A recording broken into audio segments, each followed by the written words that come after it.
I'm Matt Murray of the Wall Street Journal here in Davos with Cardinal John Onaiyekan of Abuja, Nigeria. Welcome, it's a pleasure to have you here. Thank you, it's a pleasure too to speak to you and to view you. You're one of the new Cardinals from just last November, right? That's right. Yeah. Let me ask you first a question that I think a lot of people are wondering about in the wake of the attack in Northern Africa last week. You've done a lot of work at home with Muslims and a lot of outreach. And I think that this issue of Islamic radicals in Northern Africa is now rising in everyone's view as a problem. It's being talked about here. How do you, coming from your perspective, assess the radical Islamic issue in Africa, and how do you differentiate those elements from other Muslim elements there?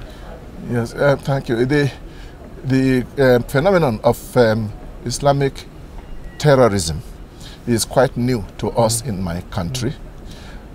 We have big Muslim population in Nigeria. Nigeria is 50-50, Christians and Muslims. We have convinced Christians and convinced Muslims.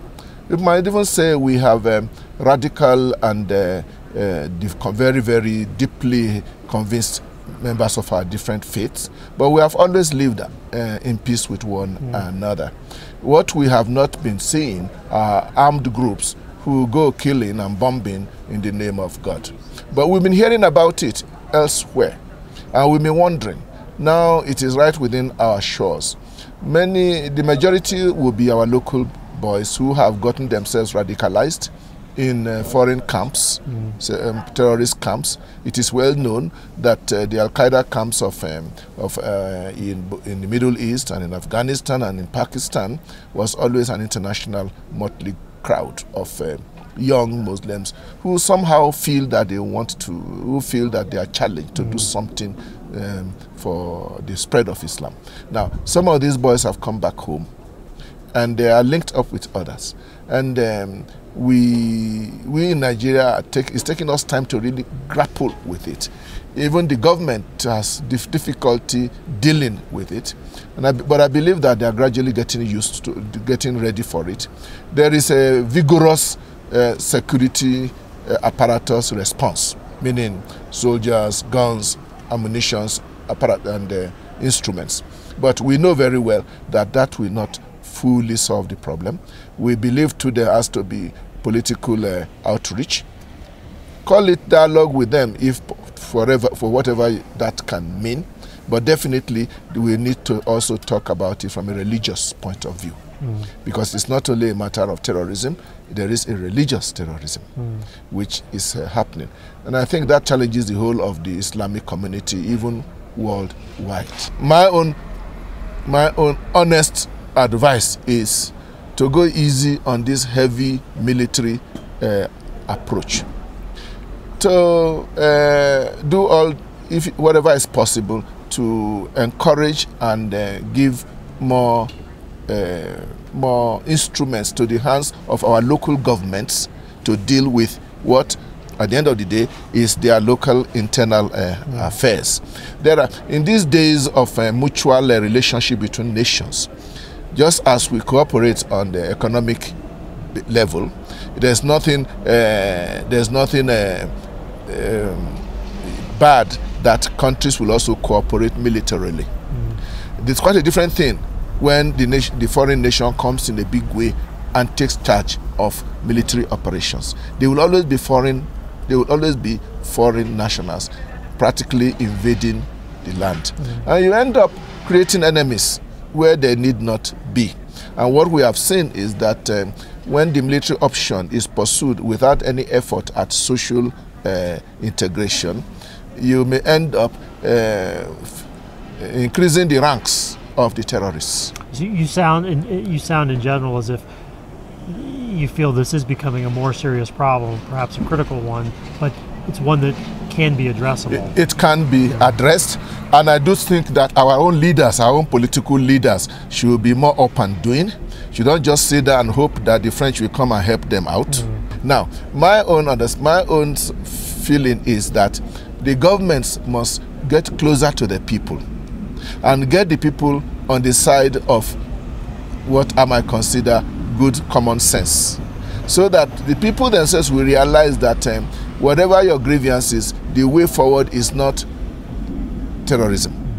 And if that were possible, and if the political effort required is made, along with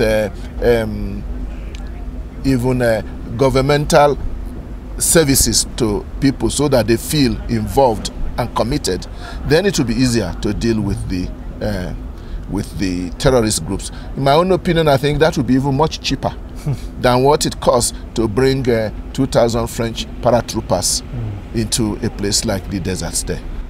I want to ask you about one more thing, which is to change subjects a bit, is about Davos. Now, Davos is, somewhat stereotypically but generally viewed as a place of business deals, the global economic elite, money, rich parties.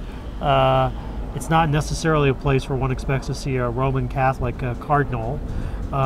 What are you seeking here, and how do you feel faith and morals and spiritual issues should fit into the conversation here?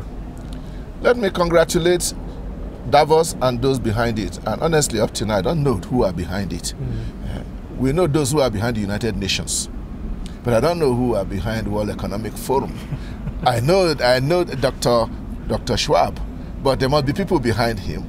They gave me a ticket and they have been keeping me here free of charge. Someone is paying for it. I'd like to know who. But whoever they are, God bless them. And the organization has gone out of its way to keep insisting that whatever decisions and discussions may be going on the level of world economy, world politics, there should be a room for religions and the issue of values and morality. And I think we should congratulate them for that, even though they may not know exactly how to handle it. And maybe that's why they have invited somebody like me. And I'm very happy to come and chip in my own little advice on how you could best integrate the religious moral discourse into the kind of discussion that is happening here. And because you need to think also that there are many religions. And we are here, some of us are Muslims, some of us are Christians, some are Hindus and Buddhists. But the beautiful thing is that when it comes to the basic norms, basic ideas that should make the world a better place, there's a wide margin of common ground. And that is the discovery we make with joy every day. That's why a Catholic Cardinal is here in Davos. I didn't apply to come here. But they have called me, and they are hoping that I will continue to come. If they invite me, I will keep coming. Great. Well, thank you very much for taking time, Cardinal. It's a pleasure to have you here. It's a pleasure. Take a few minutes for us. And may God bless you. Thank you very much. Thank you.